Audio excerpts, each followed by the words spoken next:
Welcome to ScreenCrush, I'm Ryan Airy. So let's talk about all the Easter eggs, references, and things that you might have missed in The Boys Episode 5. This episode is titled We Gotta Go Now, the arc from the comics where the boys face off against the G-Men. Now this episode, being the midpoint of the season, features several characters at their lowest points. Huey has lost Annie and the team is falling apart. Butcher has lost Becca, Homelander is losing the public's affection, Annie is more isolated than ever, Maeve is backed into a corner by Homelander, A-Train is kicked out of the Seven, the female is mourning her brother and rejects Frenchie, and most characters find themselves inside the literal lowest points, basements. But by the end of the episode, everyone has resolved to fight their way out. It's fitting, then, that the episode begins with characters crawling out of the rubble. This episode plays a lot with the way reality is presented through different screens. We open with a completely fake universe, the Dawn of the Seven film that was pitched earlier this season. Title card, Dawn of the Seven, cut to black.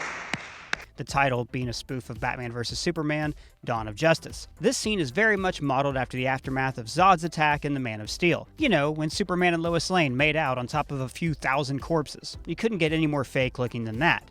And yet, it's inside this false universe where fictional Maeve comes out of the closet. I'm gay.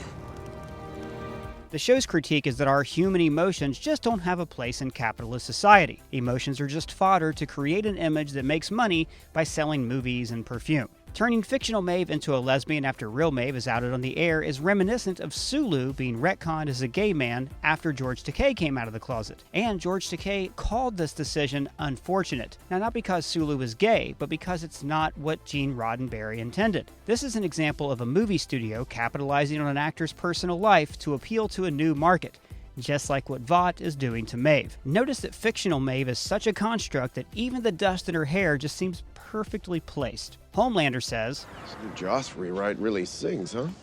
A tongue-in-cheek reference to director and Hollywood script doctor Joss Whedon. His changes to Zack Snyder's Justice League were infamously terrible. Then Homelander goes from watching false reality through one screen to watching real life through another. The episode's constant use of screens is a way of referencing that each character and the public see the world differently. The philosopher Kenneth Burke said that every human views the world through a separate deterministic screen, and that philosophy is made literal in this episode. In this case, Homelander is forced to face the aftermath of one of his missions. In the comics, they make a bigger deal about how the Supes just don't care about the collateral damage they leave behind. And this is probably one of the rare instances where Homelander sees what happens after he leaves. And by the way, did you notice that this casualty is wearing a Lamplighter shirt? That's the hero in the Seven that Annie replaced, and he actually appears in this episode, but more on that in a bit. Last episode, Homelander decided that he no longer needed Madeline Stillwell's approval. I don't need anyone. But he does still crave the adoration of the public. On a point and a half, 2? No, 9.5. 9.5. And that's good, because his need to be loved is the only thing keeping him in check. Homelander is a product of the George W. Bush era, the go-it-alone diplomacy. So he favors unilateral action like interrupting a protest because he believes that he alone can fix it. And I'll clean it up myself. Because everything has been handed to him so easily for his entire life, he thinks he can just fly into any situation and take control. But, as Stormfront shows him in this episode, you have to be a lot more subtle than that these days to sway people to your side. We talked in our past videos about how Stormfront is a Nazi in the comics and how this Stormfront is 100% going to turn out to be a Nazi, from her oh-so-subtle armband, the Nazi eagle on her belt, and her SS earrings, not to mention her casual racism. Going against your own people? That place used to be pure, and then they just started letting all kinds of people in, you know? Now, Butcher in this episode has realized that without Becca, he has nothing left to fight for, and if he's not fighting, he doesn't want to live. In the comics, Butcher used to get in bar fights before meeting Becca, and this scene is a callback to that. This episode is about him leaving behind his old family, Becca, and forming a new one with the boys. After his bar fight, he grabs a bag of Homelander peas from Vought Fresh Farms.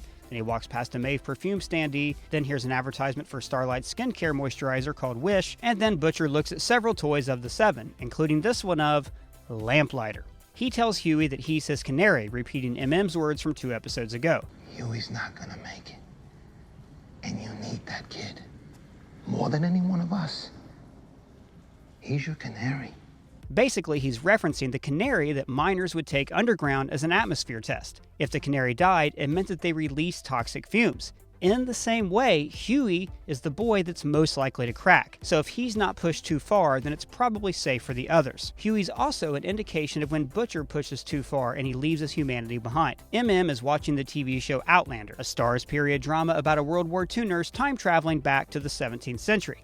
Now, this is interesting because we've already heard World War II references this season. Heroes, like Soldier Boy, killing Germans by the dozen. And, oh yeah, Stormfront's a Nazi. MM is also wearing a Dr. J t-shirt, and later he wears a Run DMC shirt, a cool Easter egg because Daryl McDaniels of Run DMC is actually a huge comic book fan and creates his own books. Huey also wears an Elton John t-shirt, keeping up with their dichotomy of classic rock and hip-hop wear. We return to Dawn of the Seven to see Greg Grunberg, playing Agent Bill Pearson, a spin on Agent Phil Coulson. The odds are stacked against these heroes, and then we get this moment. Girls get it done. Incorporating a Vought talking point into a forced moment of girl power is spoofing this from Avengers Endgame. Don't worry.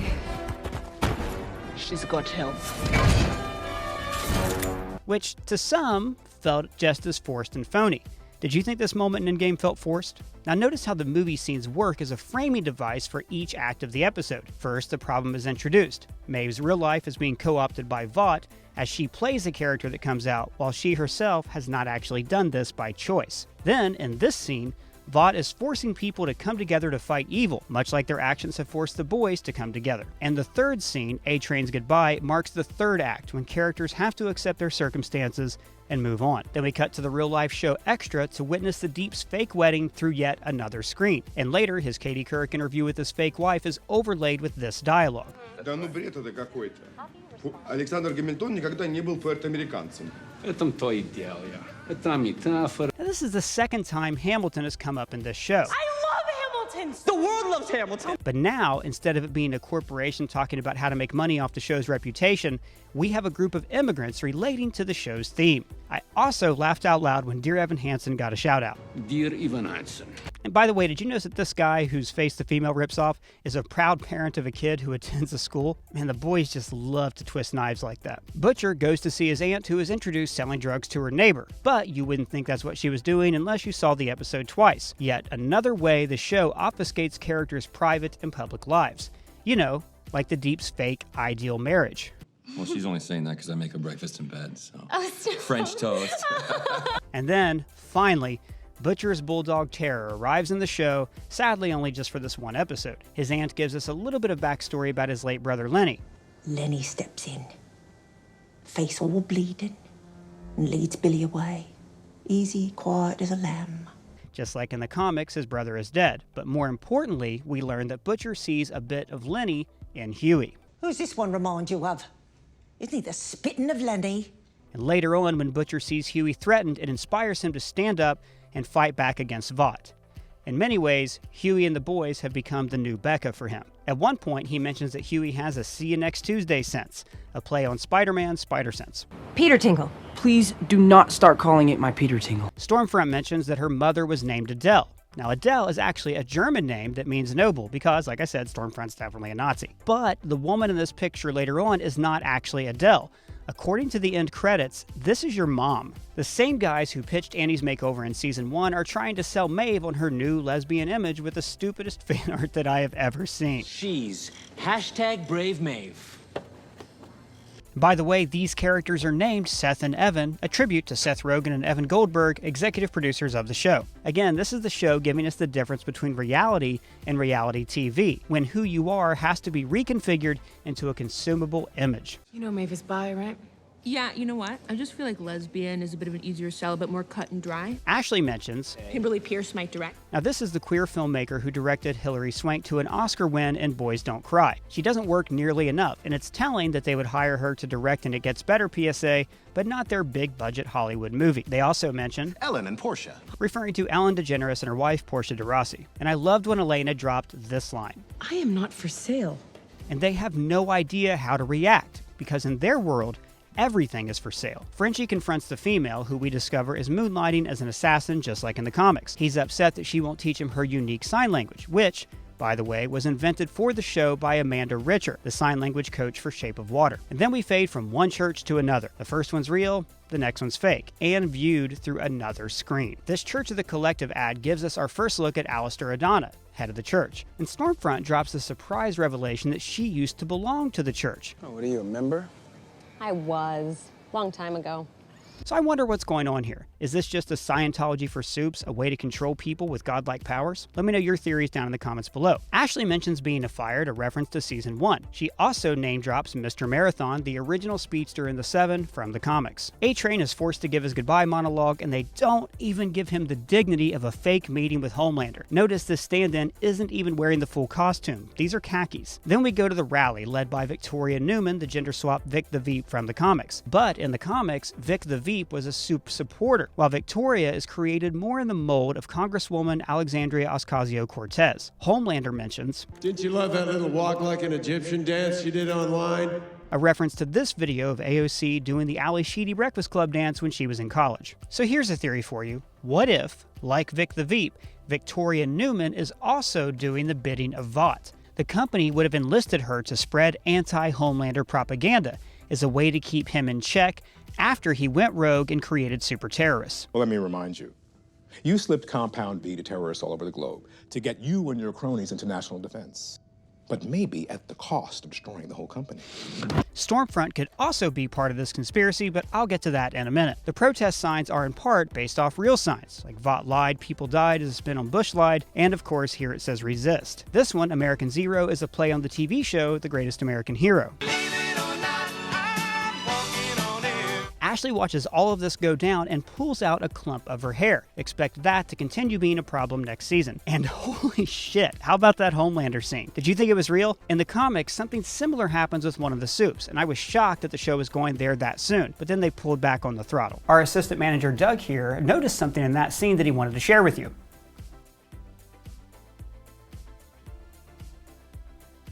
That is a really good point, Doug. Let me know what you thought of that in the comments below.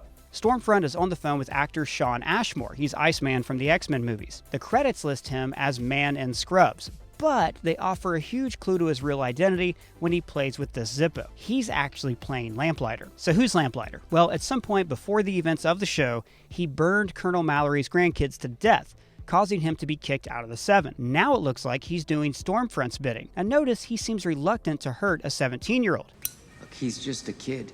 17 years old, you don't gotta look him in the face. Now this has me wondering, was it Stormfront who actually ordered the deaths of Mallory's grandkids? So if Stormfront is the first soup created during World War II by the Nazis, maybe she's even related to Dr. Vought himself, then she might be the secret head of the entire corporation. That would explain why Vought put such a Vought hater on the 7. Will we demand that Vought do better? Whose main goal seems to be controlling Homelander. Sit around and cross our fingers that Homelander's gonna save us when he's not on Maria Menounos? She's setting herself up as the new Madeline Stillwell, except she can control Homelander emotionally and physically. Now notice he's wearing scrubs from Sage Grove Psychiatric Center. The same name pops up in Stormfront's emails later on, along with mission and campaign. So there's lots of hints about this future storyline that's going to pop up soon. And here's some more proof that she's working with Vought. All of these emails are from Stan Edgar. Also, in the background here, there's a poster for The Girls Get It Done from the episode 2 photo shoot. Just a reminder that the show of female unity is a front,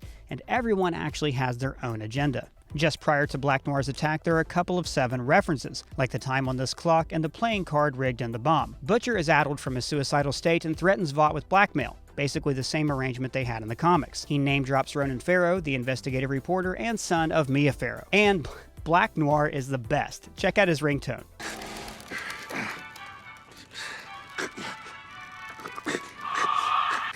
It's interesting that Mr. Edgar sent Black Noir to find Butcher. In the comics, Black Noir is a kind of contingency plan for Vought. I won't say how because it's a potential spoiler for the show, but here it's like he's Vought's personal assassin. Very curious to see what his real identity turns out to be. And the biggest holy shit moment of the episode was Homelander and Stormfront hooking up. It makes sense. I mean, he's the ideal Aryan figure, and she's a woman that he can abuse and harm as much as he wants. Butcher gives Terror a Homelander doll that he bought in the pharmacy, and gives him his favorite command from the comics. Terror? skin. Metaphorically, this is saying that he's ready to take the fight to Homelander again, whether he can have Becca back or not. The final song is Dream On by Aerosmith, with lyrics particularly suited to Butcher. The past is gone, it went by like dusk to dawn. Isn't that the way? Everybody's got the dues in life to pay. Now that's all the references and Easter eggs that I found, but if you know of any, let me know in the comments below. And if it's your first time here, please subscribe. For ScreenCrush, I'm Ryan Airy.